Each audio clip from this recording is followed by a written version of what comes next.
Hello student, welcome to BBVN online class. आज हम पढ़ेंगे कक्षा 2 पाठ 5 दोस्त की मदद। दोस्त की मदद जो एक कहानी है दो दोस्तों की। दोस्त जो फ्रेंड होते हैं, मित्र होते हैं उनकी। उन दो दोस्तों में कौन होता है? एक तो होती है लोमड़ी और दूसरा होता है कछुआ। कछुए और लोमड़ी की दोस्ती होती है। वे दोनों नदी किनारे बातें कर रहे होते हैं। उसी समय एक तेंदुआ आ जाता है और वो तेंदुआ तेज भाग के उन दोनों को खाना चाहता है। लेकिन लोमड़ी है वो तेज सरपट दौड़ती है, मतलब बहुत तेज भागती है, तो वो अपनी खोह में, अपनी गुफा में पहुंच जाती है, अपने रहने के स्थान पर। माँ अंधे होती है जो। अब कछुआ है वो धीमे धीमे चलता है, इसलिए वो उसे पकड़ लेता है। कछुए को पकड़ के वो उसे खाना चाहता है। अब कछुए को जब वो तेंदुआ खाना चाहता है, उसी समय पर लोमड़ी एक उपाय सोचती है अपने दोस्त को बचाने का। क्या सोचती है? वो क्या बोलती है कि तेंदुए जी, आप इस कछुए को पानी में फेंक दीजिए ताकि इसका खोल नरम हो जाए, इसके ऊपर का जो मोटा चमड़ा है वो नरम हो जाए और आप इसे आसानी से खा पाओ। अब तेंदुआ लोमड़ी की बातों में आ जाता है और वो कछुए को पानी में फेंक देता है। जैसे ही कछुआ पानी में जाता है तो क्या होता है? गया कछुआ पानी में, कछुए की जान बच जाती है। ये है दो दोस्तों की कहानी, जिसमें एक होती है लोमड़ी जो बहुत तेज़ भागती है और दूसरा होता है कछुआ जो बहुत धीरे चलता है। इसके लास्ट वीडियो में अपन ने ये स्टोरी पढ़ी थी, इसके प्रश्न उत्तर करे थे। आज के वीडियो में इसके जो बचे हुए प्रश्न हैं वो अपन इसमें करेंगे। तो सबसे पहले है कछुआ चाल। अब देखिए कछुआ चाल क्या होती है। आपने खरगोश और कछुए की कहानी सुनी है, जिसमें आपको पता है कि खरगोश बहुत तेज़ दौड़ता है और सरपट भाग जाता है, जबकि कछुआ है वो अपनी धीमी चाल के कारण बहुत धीरे धीरे चलता है। अब जो लोग धीरे चलता है, कोई धीरे काम करता है, तो उसको क्या बोलते हैं? कैसे कछुए के जैसे धीरे धीरे चल रहा है। तो ये इसी से रिलेटेड अपने ये प्रश्न है आज के। तो देखिए क्या है, कछुआ बहुत धीरे चलता है, इसीलिए जो धीरे चलता है उसके लिए हम कहते हैं, क्या कहते हैं कि यह तो कछुए की तरह चलता है। अब जब बहुत धीरे धीरे चलता है जो, तो उसको अपन क्या कहते हैं? कैसे कछुए के जैसे चल रहा है, एकदम धीरे धीरे। और जो एकदम तेज़ तेज़ दौड़ जाता है तो क्या बोलते हैं? जैसे खरगोश के जैसे भाग गया। या फिर बहुत तेज़ कौन दौड़ता है? चीता। चीता सबसे तेज़ दौड़ने वाला जानवर होता है, पशु होता है। अब अपने इस चैप्टर में, इस पार्ट में तो अपन ने कछुए की स्टोरी पढ़ी है, तो अपन क्या लिखेंगे कि जो बहुत धीरे धीरे चलता है वो कछुए की तरह चलता है। अब देखिए, अब बताओ इसके लिए क्या कहेंगे? जो तेज़ भागता हो, जो बहुत तेज़ भागता हो, तो उसके लिए क्या बोलेंगे हम? वह चीते की तरह भागता है। चीता सबसे तेज चलने वाला जानवर होता है, तो वह चीते की तरह भागता है। और अगर आप खरगोश और कछुए की कहानी दिखते हो, तब आप खरगोश भी लिख सकते हो कि वह खरगोश की तरह तेज भागता है।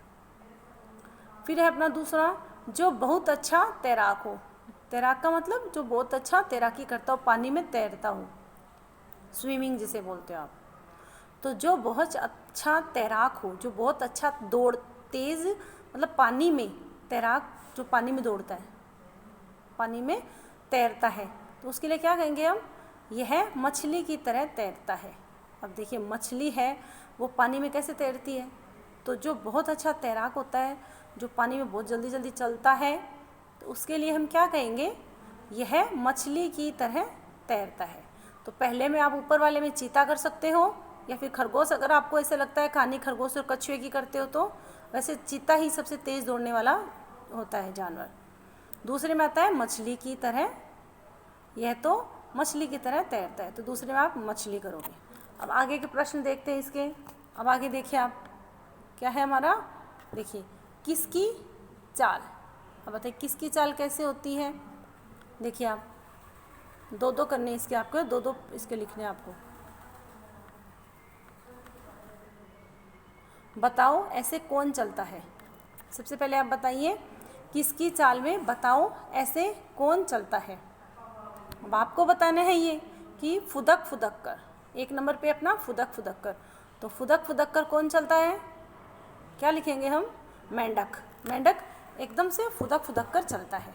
तो फर्स्ट में अपन लिख देंगे मेंढक, और आगे वाली जो लाइन दी उसमें क्या लिखेंगे? गौरैया।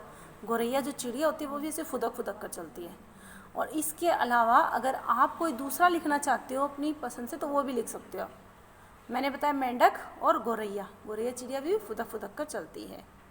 फिर अपना चौकड़ी भरकर, कि चौकड़ी भरकर चारों पैरों को ऐसे पीछे से आगे लेकर चौकड़ी भरकर कौन चलता है, किसकी चाल होती है? तो अपन क्या लिखेंगे? घोड़ा। घोड़ा बहुत तेज़ दौड़ता भी तो है ना, तो चौकड़ी भरकर घोड़ा। और दूसरे में क्या लिखेंगे? हिरन। हिरन भी चारों पैरों को एक साथ लेके बहुत तेज़ दौड़ता है। पहले में अपन लिखेंगे फुदक फुदक कर मेंढक और गौरैया, चौकड़ी भरकर घोड़ा और हिरन। फिर आता है अपना छलांग लगाकर। अब छलांग लगाकर कौन कौन से चलता है? तो आप कुछ भी लिख सकते हो इसमें जो छलांग लगाकर चलने वाले जानवर हैं।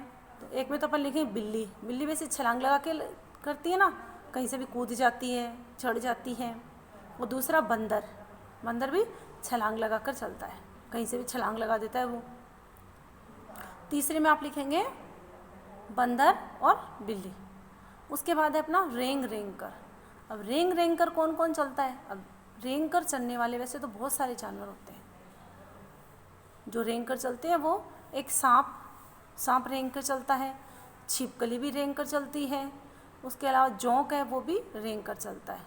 आप कोई भी दो नाम यहाँ पे लिखेंगे। तो सबसे पहले आप लिखेंगे फुदक फुदक कर में मेंढक और गौरैया, फिर दूसरे में चौकड़ी भरकर घोड़ा और हिरन, फिर छलांग लगाकर में आप लिखेंगे छलांग लगाकर कौन चलता है? बंदर और बिल्ली। और फिर रेंग रेंग कर सांप, और अगला क्या है अपना? सांप के बाद में छिपकली। फिर आगे देखिए आप, आगे इसमें है इससे रिलेटेड ही दो प्रश्न और आपके। देखिए आप, तुम्हारी समझ से, ये आपको अपनी समझ से करने हैं वैसे तो, कि आपको क्या समझ में आता है। इस चैप्टर के, इस पाठ के प्रश्न उत्तर मैंने आपको लास्ट वीडियो में करवा दिए थे। अब ये आपको केवल समझना है, नोटबुक में नहीं करना आपको। जब तेंदुए ने कछुए को पकड़ा तब, कि जब तेंदुए ने उस कछुए को पकड़ लिया था तब, अब आप अपना दिमाग लगाइए, आप खुद सोचिए कि उस समय क्या हुआ होगा। तब वह क्या सोच रहा होगा? कौन? कछुआ। जब तेंदुए ने कछुए को पकड़ लिया था तब कछुआ क्या सोच रहा होगा? तब आप इसका उत्तर क्या लिखेंगे? कछुआ क्या सोच रहा होगा? कछुआ सोच रहा होगा किसी भी तरह से मेरी जान बच जाए, किसी भी तरह से मैं इस तेंदुए से छुटकारा पा लूँ, इससे छूटकर मेरी जान बच जाए और मैं पानी पहुँच जाऊँ। तो ये आपको क्या समझ के अपने उत्तर बोलने हैं अपने आप से, लेकिन आपको इसे लिखना नहीं है नोटबुक में। और अगर आप चाहते हो तो लिख लीजिए, वैसे तो मैंने इसके प्रश्न उत्तर आपको करवा दिए हैं। जब तेंदुए ने कछुए को पकड़ा तब वह क्या सोच रहा होगा? वह सोच रहा होगा कि किसी भी तरह से मेरी जान बच जाए और तेंदुआ मुझे छोड़ दे। दूसरा है, उसने उस समय किसे याद किया होगा? अब आप सोचिए, आपकी समझ है ये तो, कि उस समय कछुए ने किसको याद किया होगा? तो सबसे पहली बात, जब हम बहुत ज़्यादा प्रॉब्लम में आ जाते हैं, किसी संकट में आ जाते हैं, तो हम किसे याद करते हैं? हम सबसे ज़्यादा भगवान को याद करते हैं कि भगवान किसी भी तरह से मेरी जान बच जाए और मैं इस मुसीबत से छुटकारा पा लूँ। और दूसरा ये है कि उसने और उस समय और किसे याद किया होगा? कछुए ने उस समय अपने दोस्त लोमड़ी को याद किया होगा, जो उसकी दोस्त है ना लोमड़ी। तो कछुए ने उस समय लोमड़ी को याद किया होगा कि मेरी दोस्त लोमड़ी है, वो तो सुरक्षित पहुंच गई ना। तो उसने अपने दोस्त को भी याद किया होगा कि किसी तरह मेरा दोस्त है वो मेरी जान बचा ले। तो ये अपना चैप्टर 5 दोस्त की मदद है वो कंप्लीट होता है, वो आज ख़त्म हो गया। अब आपको इससे रिलेटेड जो मैंने करवाए हैं वो आपको रिमझिम वाली बुक में करने हैं। सो स्टूडेंट, आप इसको बोल बोल के लिखेंगे और रिमझिम वाली बुक में करेंगे। Thank you.